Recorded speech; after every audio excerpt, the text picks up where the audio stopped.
అందరికీ నమస్కారం. నేను మీ గంటి ఉష. మిత్రులకి, శ్రేయోభిలాషులకి, సబ్స్క్రైబర్స్కి అందరికీ కూడా శుభాభినందనలు తెలియజేసుకుంటున్నాను. మంచి మంచి కామెంట్స్ తోటి నా వీడియోస్ని ప్రోత్సహిస్తున్న మీ అందరికీ కూడా కృతజ్ఞతాభివందనాలు తెలియజేసుకుంటున్నాను.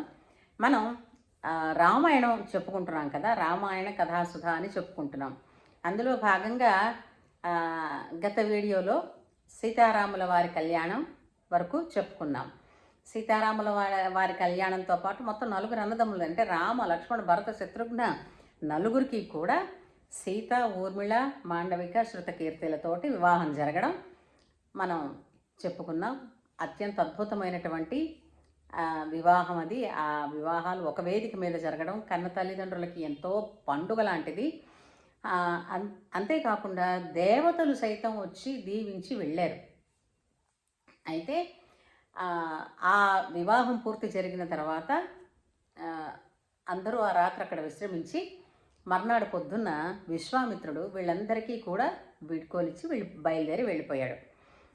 అంటే ఇప్పుడు దీన్ని బట్టి మనకు అర్థమవుతున్నది ఏంటి అని అంటే, యాగ సంరక్షణ కోసం తీసుకొచ్చాడు రామలక్ష్మణులని ఇద్దరిని.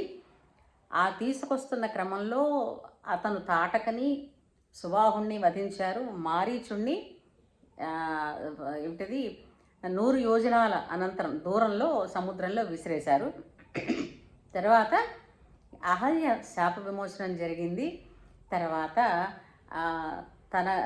రాముడికి తన వంశంలో ఉన్నటువంటి పెద్దలు వాళ్ళందరి తాలూకు త్యాగనిరతి, సత్యసంధత, ధర్మనిష్ట ఇవన్నీ కూడా విశ్వామిత్రుల ద్వారా తెలుసుకున్నాడు.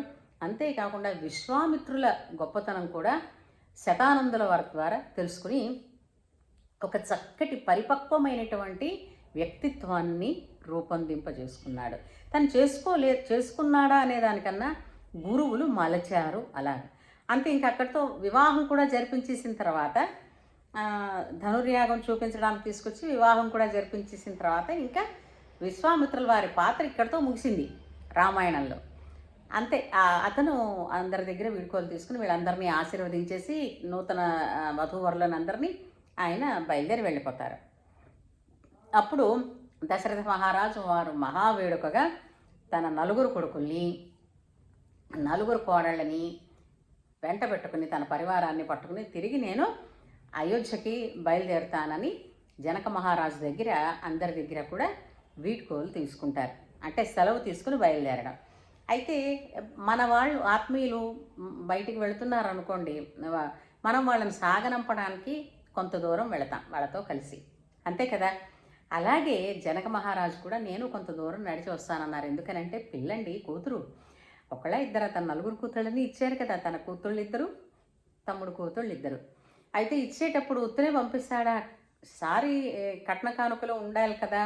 1,00,000 గోవులు ఇచ్చారట, చెప్పలేనన్ని ఏనుగులు, తర్వాత గుర్రాలు, నమ్మకమైనటువంటి దాసదాసి జనాలు, ఇంకా ఆభరణాలు, పట్టు వస్త్రాలు, మరి అన్నీ ఇన్ని కాదు, తన ఉన్ని వస్తువులు కూడా ఇచ్చారని చెప్పారు.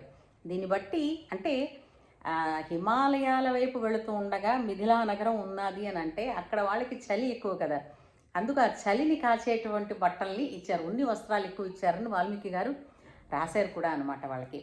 అయితే ఇవన్నీ పట్టుకుని వీళ్ళందరూ బయలుదేరుతూ ఉంటే వీళ్ళతో పాటు జనక మహారాజు కూడా కొంత దూరం వద్దామని బయలుదేరారు కదా. ఈ లోపల అనుకోకుండాను ఆకాశంలో పక్షులన్నీ భయంకరంగా అరుస్తున్నాయిట. ఇంతలో కిందన అంటే నేల మీద చుట్టుపక్కల ఉన్న మృగాలన్నీ కూడా ప్రదక్షిణ పరంగా తిరుగుతున్నాయిట, అంటే ప్రదక్షిణలాగా తిరుగుతున్నాయి. తిరుగుతుంటే దశరథ మహారాజుకి అనుమానం వచ్చి వశిష్ఠుల వారిని అడిగారు, ఏమిటని. అవును, పైన పక్షుల అరుపులు వింటూ ఉంటే భయం వేస్తోంది, మరి ఈ జంతువులు ప్రదక్షిణ పురస్సరంగా తిరుగుతూ ఉంటే కొంచెం ధైర్యము కలుగుతోంది, ఏమిటి రెండిటి శకునాల తాలూకు లక్షణం ఏమిటి అని అడుగుతారు. అడిగితే ఇప్పుడు చూడండి, మనం ఏదైనా పని మొదలుపెట్టాం అనుకోండి, లేదంటే ముఖ్యంగా ఏ కార్యం మీదనైనా బయటికి వెళ్ళే ముందు మనం ఎలా అనుకున్నా అనుకోకపోయినా కూడా మనం శకునాన్ని చూస్తాం. మనం కాబట్టి పక్క వాళ్ళైనా చూసి ఇదిగో ఇప్పుడు కాదులే కాసేపు కూర్చో, ఇప్పుడు ఒంటి బ్రాహ్మడు ఎదురొచ్చాడు అనుకోండి, పని జరగదురా, మళ్ళీ వెనక్కి తిరిగి వస్తావు అని చేత డైరెక్షన్ మార్చు అని మరొకసారి ఇంట్లో కూర్చో, మంచినీళ్ళు తాగు, మళ్ళీ బయలుదేరు అని చెప్తారు. అలాగే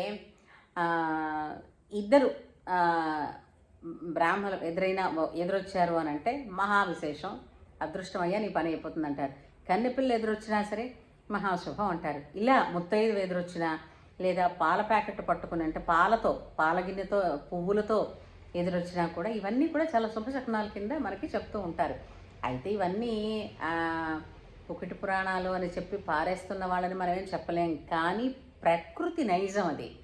ప్రకృతి నేచర్ ఎప్పుడూ కూడా మనకి అంటే తనకి మాట్లాడడానికి నోరు లేదు కదా, కాబట్టి కొన్ని గ్రాఫ్స్, కొన్ని చిత్రాలు, ఇలాంటి కొన్ని శకునాల ద్వారా అయ్యే పని ఏ విధంగా అవుతుందో తెలియజెప్తూ ఉంటుందట. నేచర్ స్టడీ చేసిన వాళ్ళందరూ కూడా చెప్పారు.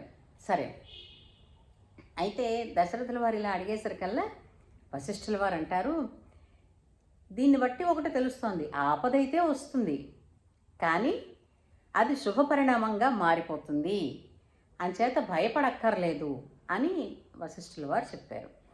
ఆపద రావడం ఏమిటి, అది మళ్ళీ శుభశకునంగా మారడం ఏమిటి, లక్షణంగా పిల్లలందరికీ పెళ్ళిళ్ళు చూసుకుని గుమ్మం దిగి బయటికి వెళుతున్నారు, మళ్ళీ రాజ్యానికి వెళుతున్నారు అని కొంచెం పెద్దవాళ్ళు కదా భయపడుతున్నారు. ఈ లోపల అనుకోకుండానండి పెద్ద గాలి, సుడిగాలి లాంటి గాలి, ఉరుముల్లాంటి శబ్దం వస్తే ఎందుకు ఇప్పుడు అనుకోకుండా వాతావరణం ఇలా మారింది అని వీళ్ళు అనుకుండే లోపల మెరుపులు మెరిసేలాంటి కళ్ళతో మహాతేజవంతమైనటువంటి ఒక రూపం, కళ్ళు అగ్ని జ్వాలల్లా ఉన్నాయి, మనిషిని చూస్తే మహాతేజోమూర్తి, జటావల్కాలు ధరించాడు, చేతిలో గండ్రగొడ్డలుంది, మరొక చేతిలో విష్ణు చాపం ఉంది. మనిషి రూపం చూస్తే ఒకలాగుంది, అతని శౌర్యం చూస్తే అంటే చాలా తీవ్రతరమైనటువంటి కోపం, కానీ కోపంలాగా క్షాత్రీయంగా కనపడుతోంది.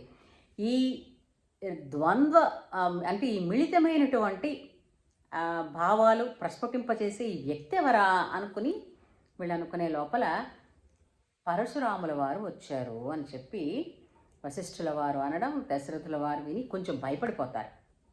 ఎందుకు పరశురాముల వారు వస్తే భయపడిపోవడం ఎందుకు అనుకుంటే, ఈ పరశురాముడు ఎవరు అంటే జమదగ్ని మహర్షి రేణుక మాత యొక్క పుత్రుడు. అయితే హైహై వంశంలోని వాళ్ళు జమదగ్ని మహర్షి మీద దాడి చేసి అతనిని సంహరిస్తారు.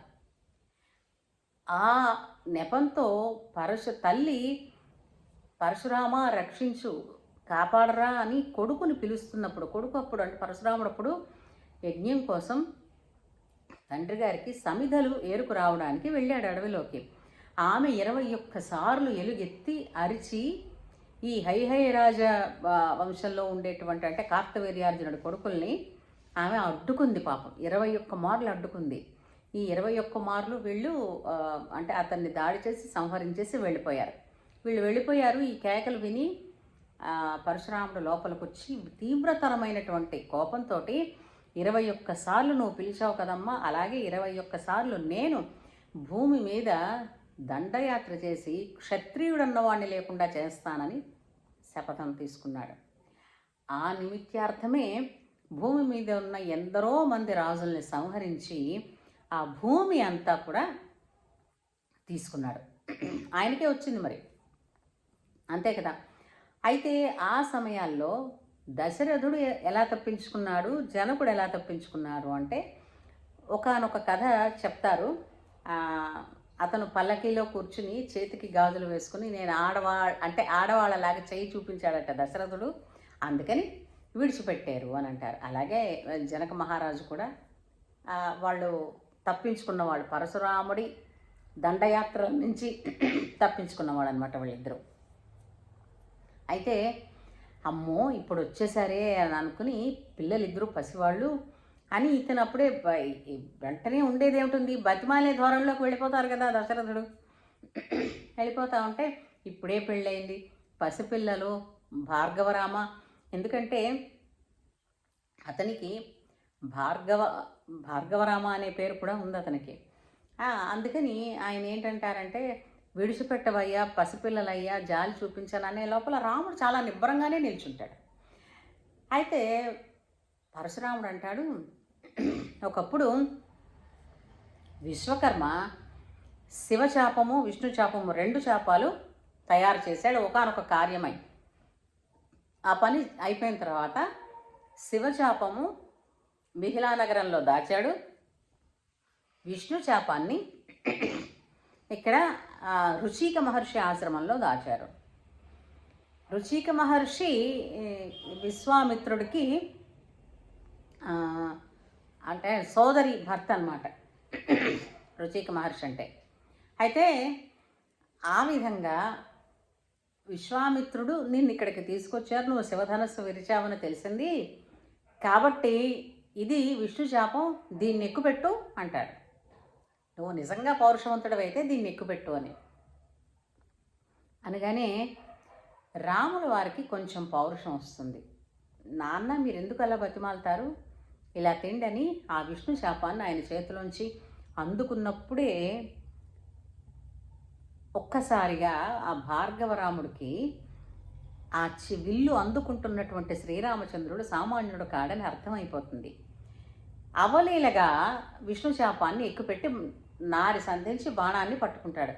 ఎక్కడ విడిచిపెట్టమంటారో అని అడుగుతాడు. అప్పటికే పరశురాముడికి ఇక తన వచ్చి భూమి మీదకి వచ్చిన కార్యక్రమం అయిపోయిందన్న ఒక రియలైజేషన్ వచ్చేసి ఆయన అంటాడు, నేను 21 సార్లు ఈ రాజ్యాలన్నీ దండెత్తి రాజులను సంహరించి సంపాదించిన భూమినంతా కశ్యప మహర్షికి ఇచ్చేశాను.